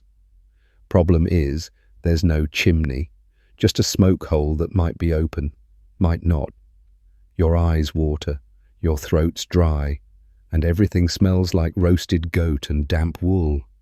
Your blanket, if we can call it that, is scratchy, probably woven by your aunt who loves you but clearly hates comfort. You shift on your straw-stuffed mattress, trying to find the one corner not poking you in the spine. Beside you, someone snores. It might be your partner, might be the dog. You share your space with both, along with 2 children, a goat, and a pile of damp boots. Privacy, that's for kings. The longhouse is dim lit only by the orange glow of coals and the thin light sneaking through cracks in the wooden wall. You sit up slowly, muscles aching from yesterday's fence repair. Your back cracks, your knees protest, but there's no time to complain. The farm waits. You swing your legs over the side of your pallet, your bare feet landing on packed earth, cold, uneven, and slightly damp. You grab your tunic from the peg near your head and pull it on. Its wool thick and stiff, and smells faintly of smoke, sweat, and cabbage. The holy Viking trifecta. There's no bathroom. You step outside into the dawn mist, teeth chattering, and take care of your business in the bushes behind the pig pen. The pigs watch you, judgingly. Back inside, the longhouse creaks and groans as the family starts to stir. The dog stretches. The goat sneezes. Your youngest shuffles over and immediately steps on your toe. Good morning. Your first task, get the fire going. You grab a bit of birch bark, some twigs, and coax the embers back to life with the skill of someone who's done this every day since they could hold a flint. Sparks catch. Flames rise. Your reward. slightly less cold fingers. Your partner starts preparing breakfast, barley porridge with dried berries if you're lucky, if not just barley. You scoop water from the wooden bucket in the corner, take a sip, and immediately wish you hadn't. It's fresh from the stream, which is to say it's got character. You add a bit of salt and stoke the fire again. The longhouse starts to warm slightly. Smoke still lingers, curling around the low rafters where smoked fish hang like prehistoric chandeliers. A chicken clucks somewhere in the corner. You're not sure if it got in last night or never left. Now, fully awake, you step outside for a better look at your surroundings.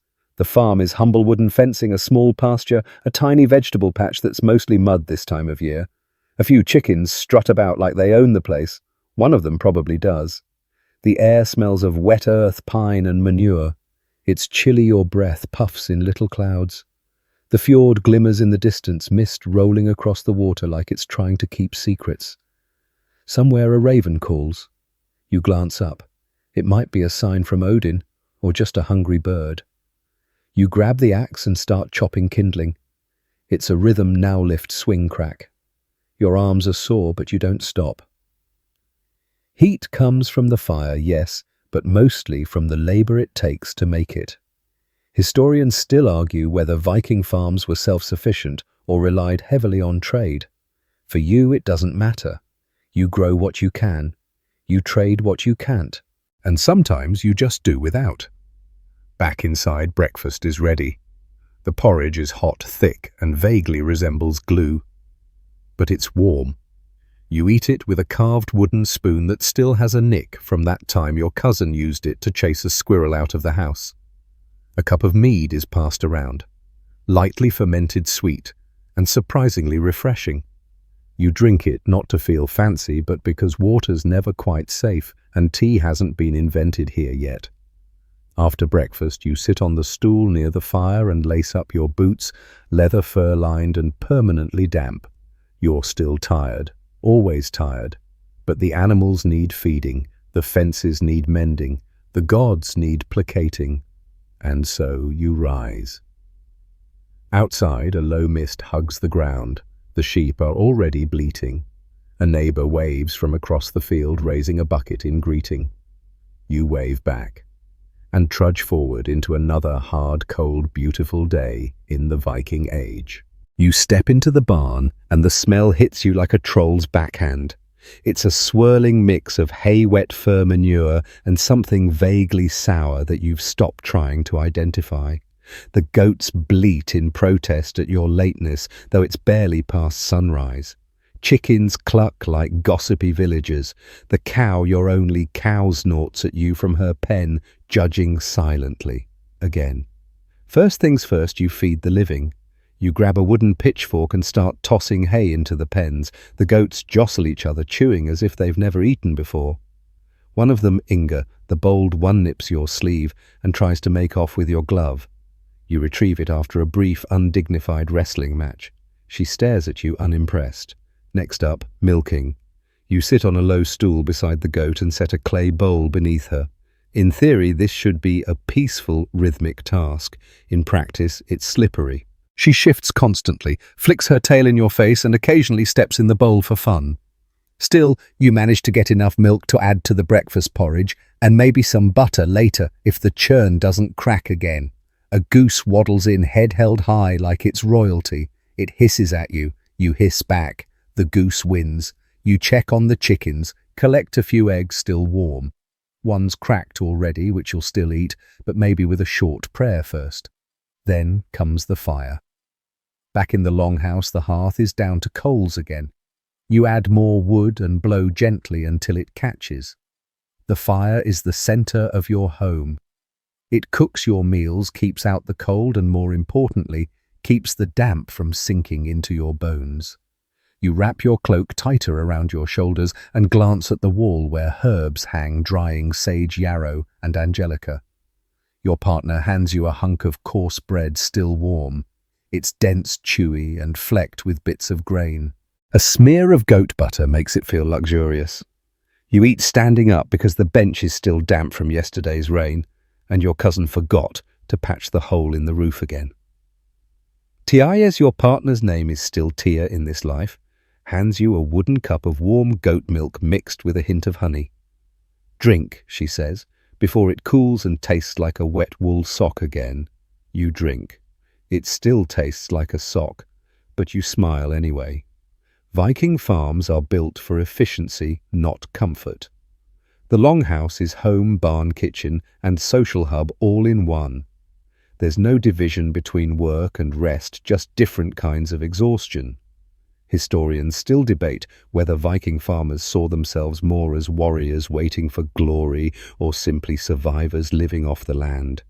From where you're standing, ankle deep in chicken feathers and goat pellets, it's clear you are a farmer first. And that's enough. You step outside again. The morning light has shifted, still grey, but clearer now. Mist rises in tendrils from the ground. A raven calls from a nearby tree. You toss it a crust of bread, just in case it's Hugin or Munin, Odin's spies. Never hurts to be polite to divine birds. Tia joins you in the yard with a broom fashioned from birch twigs. She starts sweeping the mud off the walkway. You nod toward the horizon. Rain today. She squints, then shrugs. If we're lucky. The woodpile's low again. You start chopping, grateful for the chance to warm up, even if it means adding new blisters to your already calloused hands. Each crack of the axe against the log echoes across the farmstead like a slow drumbeat. As you work, you mentally check your to-do list. Mend the fence before the sheep figure out how to escape. Repack the grain bin so the rats don't eat through your winter stash. Fix the bucket with the leaking bottom unless you enjoy surprise wet knees. You pause to stretch your back, stiff, your arms sore. Life here is lived in repetition, in maintenance. There are no days off, only days that hurt less. Inside the house, your youngest is practicing whittling with a dull knife and a nervous grin. The shavings fall like snow onto the floor. Tia watches with that specific mix of pride and low-key panic that only Viking parents can manage. You gather your tools and head for the fence line. A few slats are leaning likely from the last storm. The sheep eye the gap with suspicious intelligence. You hammer new posts into place, the rhythm steady thump, breathe adjust. Over and over. It's not glorious, it's not mythic, but it's necessary. And that's what survival is here. You're not chasing sea serpents or sacking monasteries. You're fixing holes, feeding animals, and trying to keep your boots from growing moss. And yet this is how legends are born, not in fire and blood, but in the stubborn act of getting up and doing it again. As you finish the last nail, you hear the whistle that means dinner. You return to the longhouse. Tia's made cabbage stew. It's salty, smoky, and delicious. You sit on the bench bowl in hand fire crackling beside you, and as the wind whistles through the cracks in the walls, you realize something. You're tired. You're sore. You've got goat hair in your porridge, and yet you're home. Your jaw hurts. Not from chewing, though that barley bread could knock out a tooth if thrown hard enough, but from the dull, steady throb pulsing beneath your molars. You press your tongue against the sore spot and wince. It's a familiar ache. You felt it before.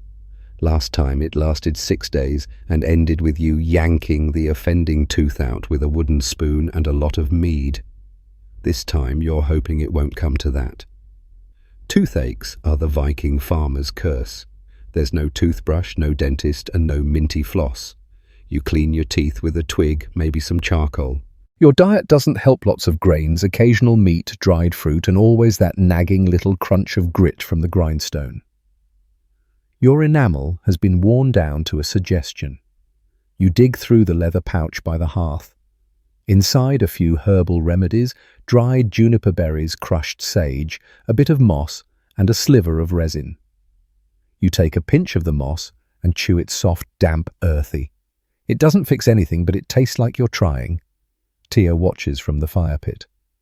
Tooth again. You nod. She rummages in her own pouch, comes out with something sticky wrapped in linen. Chew this. It's birch bark soaked in honey and thyme. You obey. It tastes oddly pleasant. Still hurts, though. Outside, the wind whistles low and mournful. A raven hops along the fence post like it owns the place. You toss it the end of your bread, just in case. Again. If the pain gets worse, there's always the old woman in the woods, a healer, or a witch, depending on who you ask. Her remedies involve a lot of chanting hot stones and sometimes goose feathers. But you're not quite desperate enough for goose feathers. Not yet. Instead, you try a charm. You fish out a bone pendant etched with runes and press it to your cheek. You whisper the words carved into it, Fehu Uruz. Thurisa sounds older than memory. It's not magic, not really.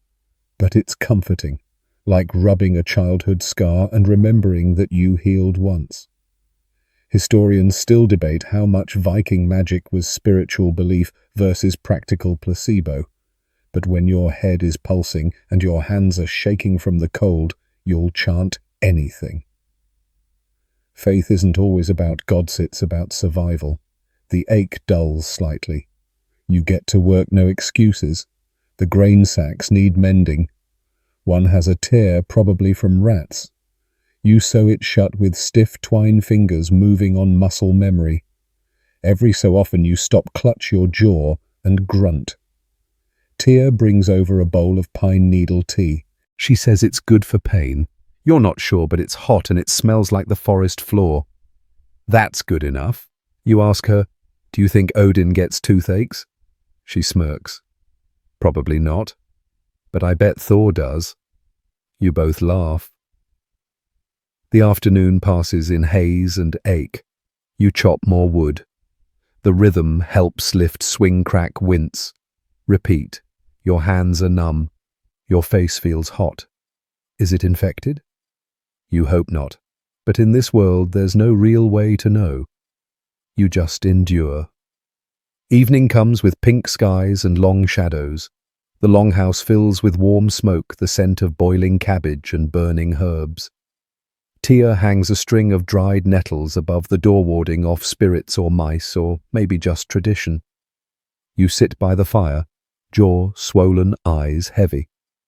The pain has faded from sharp to dull throb. You can sleep with that. Probably. A neighbor visits. He's brought smoked fish and a small carved figurine offering for a good harvest. He asks how your tooth is doing. You grunt. He nods solemnly. Try garlic in the ear, he says. It won't help the tooth, but it distracts the brain. You consider it. As the night deepens, you curl under your wool blanket, mouth pressed to the cool wood of the wall. Tia's hand finds yours in the dark. It'll feel better tomorrow, she whispers. You don't answer, but you hope she's right, and if not, there's always the spoon. Morning greets you like a cold slap. You blink awake in the longhouse, nose-chilled breath puffing visibly in the low light. The fire's down to embers again. You pull your wool cloak tighter around your shoulders, wishing just once for something like a heated floor or even socks that don't feel like they've been soaked in goat broth. Your jaw still aches, but the sharp edge is gone. Now it just pulses quietly like it's sulking. You'll take it. There's barley to boil and chores to survive. Today's breakfast is minimal. A thin porridge made of barley flour and water. Not exactly inspiring. You stir it in a blackened pot, scrape the bits off the sides, and wonder if the slightly burnt flavor is now part of the family recipe. You take a bite. It's warm, bland, slightly gritty, as usual. There's a small sliver of goat cheese left from last week's trade, and you ration it like it's gold, just a shaving on top of the porridge. You sprinkle in a bit of salt too. Luxury. It's not a feast, but it's fuel. You eat slowly, the warmth settling in your belly like a tired old friend. Then comes the drink, water from the stream. Risky. It tastes like last season's leaves and has probably been shared with every wild animal in the region. So instead you reach for the clay jug tucked near the hearth. Mead. Not the sweet, crystal clear liquid poets sing about. This is farmer's mead, cloudy, unfiltered, and just barely fermented. A mixture of honey water and whatever herbs were lying around. It's faintly sour, faintly floral, and surprisingly effective at taking the edge off both cold and reality. You sip. It burns a little on the way down, but it's safer than the stream. And let's be honest, you need something to brace you for a full day of mud fences and potentially battling an angry sheep. Tia drinks too. She's chewing dried apple slices with a look of utter boredom. She glances at your cup. Try not to drink the bees this time. You check the mead. Sure enough, there's something floating. You scoop it out with your finger and flick it into the fire. Problem solved. Outside, the frost is light, but the chill bites deep. You step out, boots creaking, wool cloak flapping in the wind like a particularly unimpressed flag. The animals are restless. You toss a few cabbage leaves into the chicken run, then check the hay storage. Low again. You'll need to barter with the neighbor who claims his cows sing in the moonlight. He's not well, but he does have great hay. You catch Tia smiling at the sight of your breath fogging up in the air like a dragon's snort. You look fearsome, she says, like a war god with bed hair. You glare. Better than smelling like fish guts and defeat. She nods. Just barely. Breakfast might be boring, but mealtimes are moments of stability. Shared jokes, grunts of satisfaction, the occasional child accidentally setting fire to a corner of the table. You're used to it all. Historians still argue whether Vikings drank mead daily or saved it for feasts. But in your household it's part of the routine. Not because it's indulgent, but because water doesn't always behave, and boiling everything takes wood you'd rather use for warmth. Later, you help your cousin load grain into a rough wooden sled. He's off to the local marketa, small gathering near the village crossroads where fish herbs, gossip and insults are traded with equal value. You send a clay jug of mead with him. Not for barter, just to encourage him not to embarrass the family this time. By midday, the porridge from earlier has worn off. Your stomach rumbles. You chew on a piece of smoked fish left from last week's feast day. It's salty, chewy, and just fishy enough to remind you you're alive. Then a surprise. Your neighbor passes by with a small bundle, wrapped in cloth tied with twine.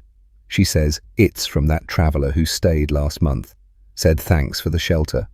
Inside the bundle, dried berries, lingonberries to be exact, tart, bright, fancy. You and Tia eat them one by one like treasure. No chewing, just letting them sit on your tongue, savoring something that didn't come from dirt fur or firewood. Later, as the sky dims, you prepare dinner. More barley, some boiled turnip. You add a handful of dried nettles for flavor and hope. The result? Hot greenish mush with character. Tia takes a bite. It's not awful. You beam. High praise. She raises her cup of mead. To not being awful.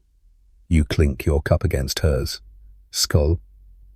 The fire crackles, and for a moment the longhouse feels warm, full, alive. This is what it means to survive here, not with banquets or riches, but with hot meals, warm drinks and shared silence between two people who didn't die of hunger today. You wrap yourself in your blanket, belly full, a little dizzy from the mead. The wind howls outside, but inside you are fed. You are warm. And that for a Viking farmer is more than most could ask for. You wake up to the sound of something banging on wood. Not rhythmically, not politely. It's the sharp, jarring thud of someone or something pounding on your front gate like it owes them money. You throw on your cloak, grab your axe just in case and step outside. Tia's already up squinting toward the edge of the yard. Turns out it's your cousin. He's holding a broken wheel, a bloodied thumb, and the exhausted look of someone who just spent the better part of the morning losing a fight with a cart. He mutters something about mischievous land spirits and how the gods never liked this sled anyway. You decide not to ask. He needs help, of course. The wheels split, the axles cracked.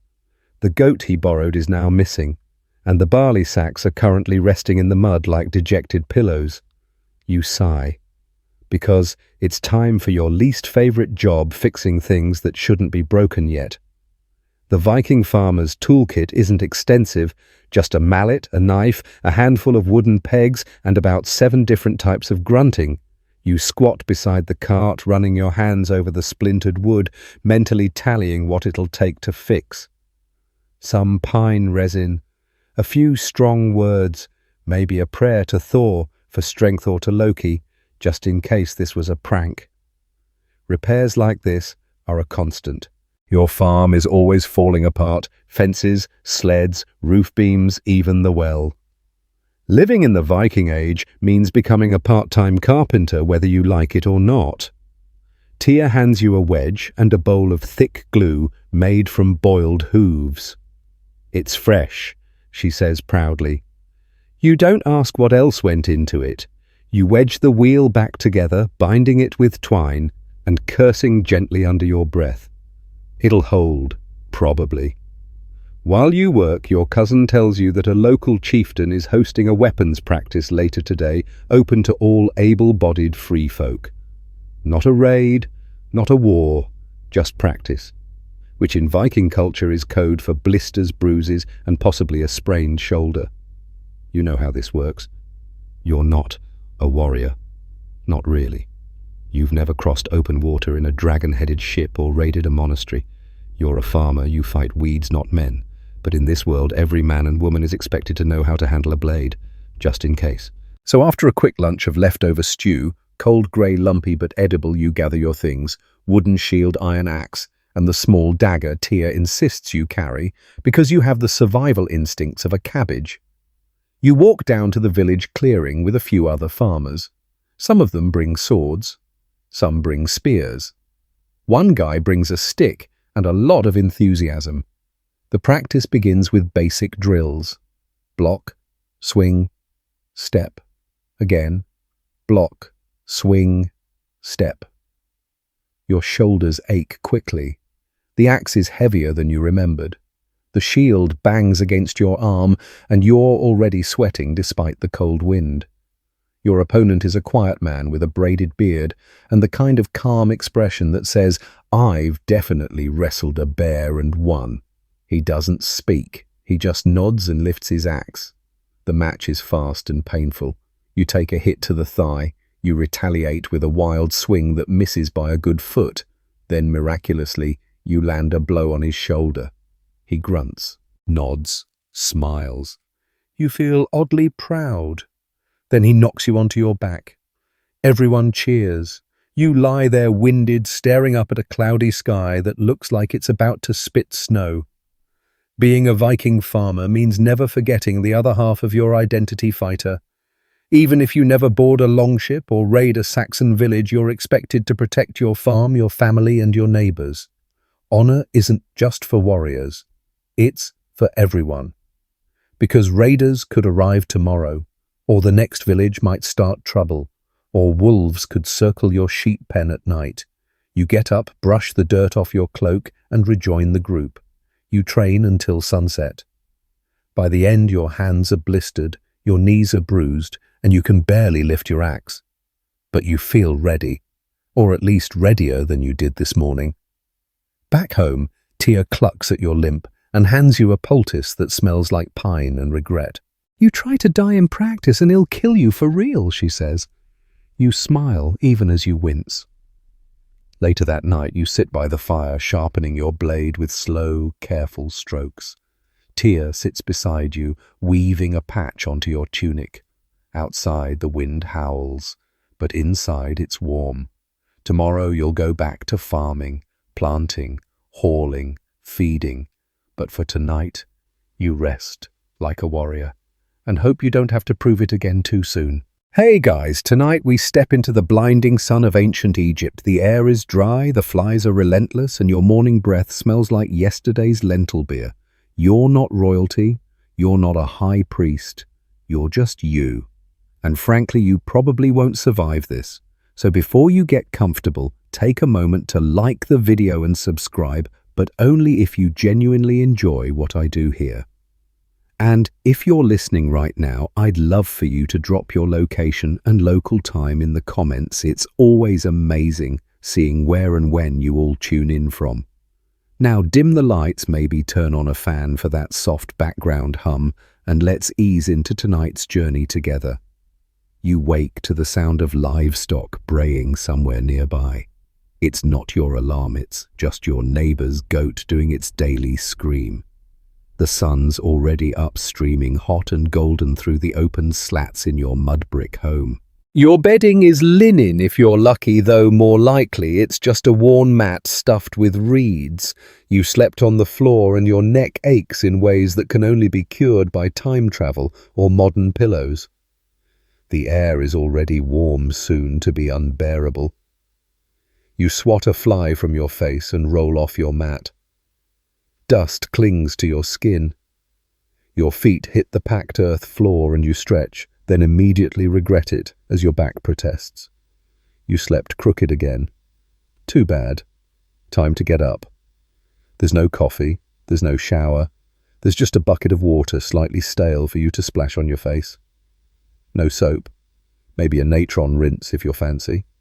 Your morning ablutions mostly involve rubbing gritty sand out of your eyes while muttering to whatever god oversees personal hygiene. Probably Bez the dwarf deity who protects households and somehow looks like he could bench press a hippo. Breakfast. Don't get excited. It's bread.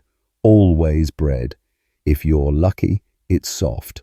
If not, you're gnawing through something that could double as a building material. You might have an onion too. And maybe a date or fig if you haven't already traded that for goat milk. Historians still argue whether ancient Egyptians actually enjoyed their meals or just tolerated them for survival. You chew slowly. The bread crunches, not because it's toasted, because of grit. Every bite carries the subtle crunch of sand courtesy of grinding the grain on stone slabs. Your teeth will wear down over the years, but hey, no one expects you to make it past 40 anyway. You dress in a simple linen kilt, scratchy and bleached by the sun. It's not flattering, it's not fashionable. But it's light enough to keep you from dying of heat stroke before noon. You tie a strip of cloth around your head to keep the sweat out of your eyes. Spoiler, it doesn't work. You're home. It's made of mud brick baked under that merciless sun. One room, maybe two, packed with family. No privacy. You know exactly what your uncle smells like after a night of fermented grain beer, and the scent is still clinging to your only bowl. Outside, the village is already buzzing. Chickens dart between legs. A child runs by with a stick laughing. Someone's yelling about a missing goat. Typical Monday. You head to the river briefly, maybe to fetch water or just to see the Nile shimmer. It's beautiful in the morning, no lie, blue, grey and calm. Papyrus sways gently on the banks, and you hear distant flutes carried on the breeze. You take a moment. It's your one moment. Then someone calls your name. Work awaits. See, you're no noble. You're a farmer, or a labourer, or a brickmaker if the gods are especially annoyed with you this week. There are taxes to pay, not in coins, but in labour and grain. Everything revolves around the Nile's cycle, flood, plant, harvest, repeat. Your life is synced to that river like an ancient muddy clock. You trudge past other homes, waving to a neighbour who's already elbows deep in dough. Her hands are white with flour, her arms dusted with ash from the cooking fire. A dog lolls in the shade nearby, tail twitching lazily. By the time you reach the worksite, your tunic clings to you with sweat. The overseer is waiting, a short whip in hand, not always for show. You nod respectfully, keep your eyes low, and join the line. It's going to be a long day, and this is only the beginning. In ancient Egypt, the calendar starts with the flood season, Akhet. The Nile rises, the banks swell, and while fields vanish underwater, you don't rest. You're diverted to royal projects instead. That means dragging stones, hauling mud, shaping bricks, basically turning into a human wheelbarrow with the occasional sunburned prayer for mercy. And yes, you're technically paid usually in bread and beer, but mostly you're just trying to avoid heat stroke or blisters. Or that one guy who keeps sneezing and insists he's fine but definitely isn't. Remember, there's no paid sick leave, just the occasional ritual if things get bad enough. As the sun climbs, so does the dust. It sticks to your skin, mixes with sweat, and makes you feel like a cinnamon-coated disaster. You dream of shade, you dream of cool water, you dream of not being here. But here you are. A donkey brays nearby.